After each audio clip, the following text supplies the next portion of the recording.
afternoon, good evening. It's black outside, good evening. Happy update, everybody. So today we're going to be doing tasting of Matt Derry's IPA. Know nothing about it. Can't find an email saying that what the recipe was. But to be honest, Matt, I can't find any of the emails. It seems like they've vanished from my Gmail inbox. So I didn't get to thank you for that really nice Irish spirit. That plum one that you sent in to me, had some at Christmas. It was great. Cheers. So that's what we're going to do. So let's first off crack this, and then we'll have a few updates. Maybe we'll have a really good Christmas. As you can tell, I didn't almost got dreadlocks. I had to sort myself out, really. Let myself go. Liberated. Beavertown glass. That I really like.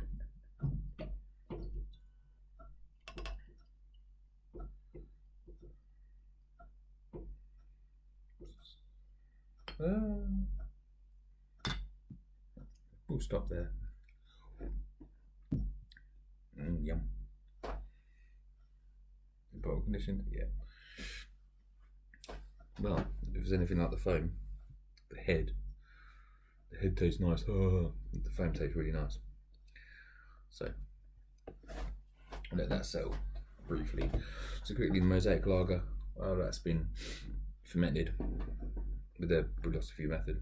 So that's been fermented, dry hopped for 3.5 days. I think I dry hopped on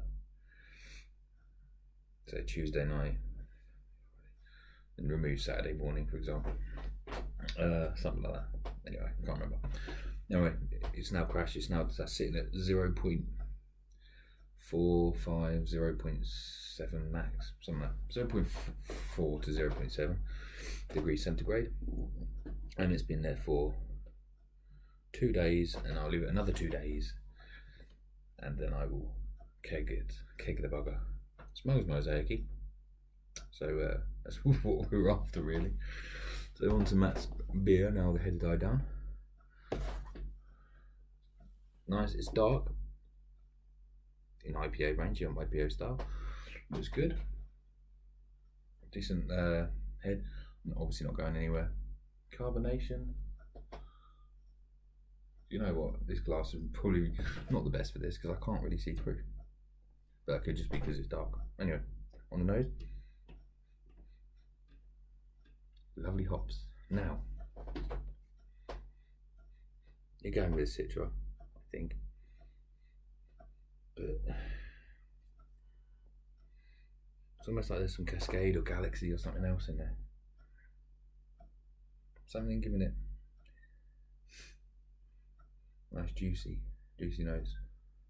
I don't think it's going to be Denali or you know, or something like that, but it smells delightful. So cheers, man.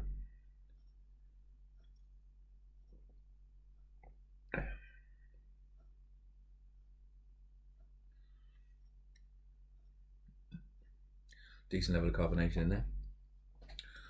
Body is light to medium, erring on the lighter side.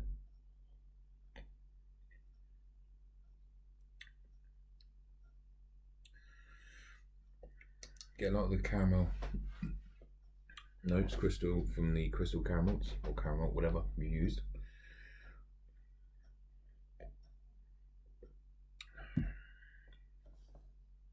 Don't get any alcohol twang or any alcohol burn. So it's conditioned. It's 2 months since it's been bottled, so it's good. It's still young. You get more of the hoppy notes on the aroma than you do in the flavour, in my opinion.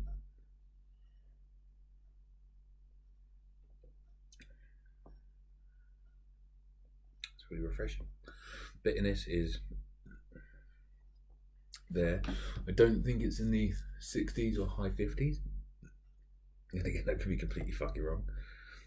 It's a decent level of bitterness though. I'd actually prefer it now. I prefer it about this level than the enamel stripping fucking IPAs of late.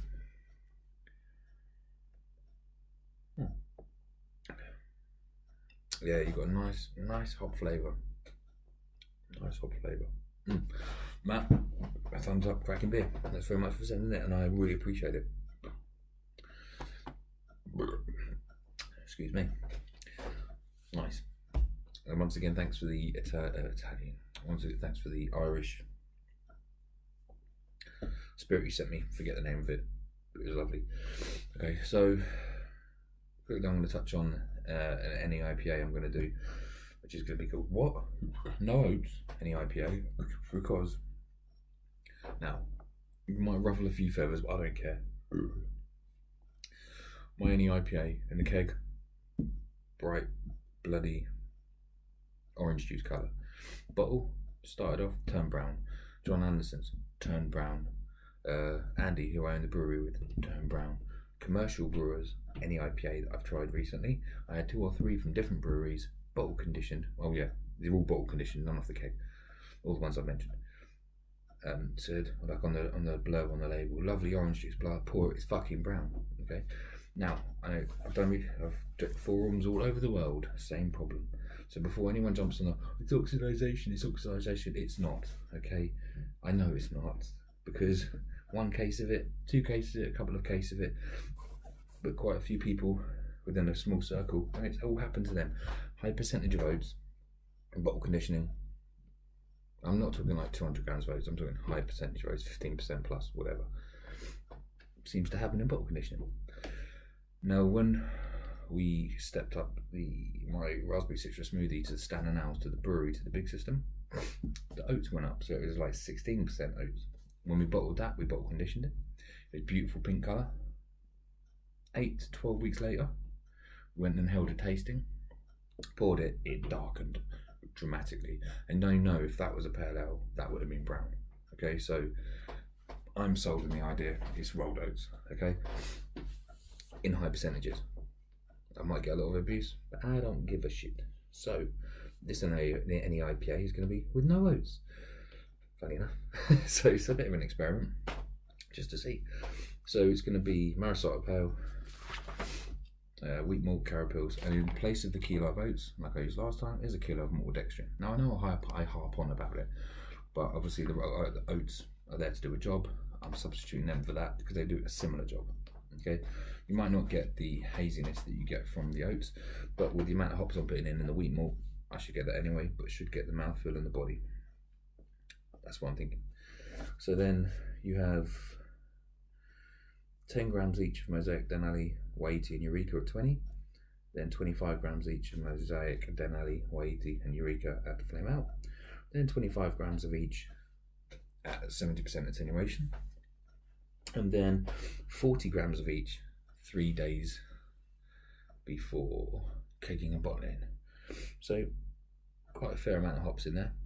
And the yeast I'm going to use again is the yeast Bay Vermont yeast, because that was absolutely stunning. The peach flavours that gave off was, and the juicy notes was just stunning. So that's what we're doing next. So that's what's coming up. Also, what day is it today? Wednesday. Friday I will be, as I said, touching earlier, kegging them if I've got any bottles. Excuse me, the lager.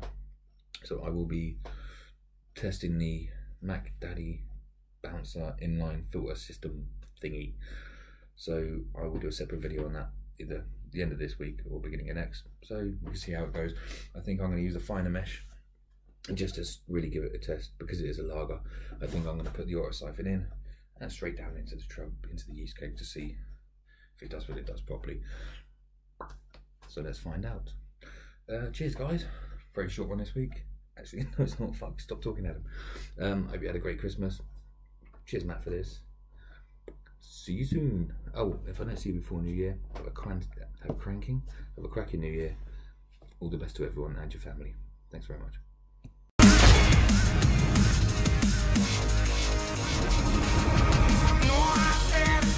I can feel the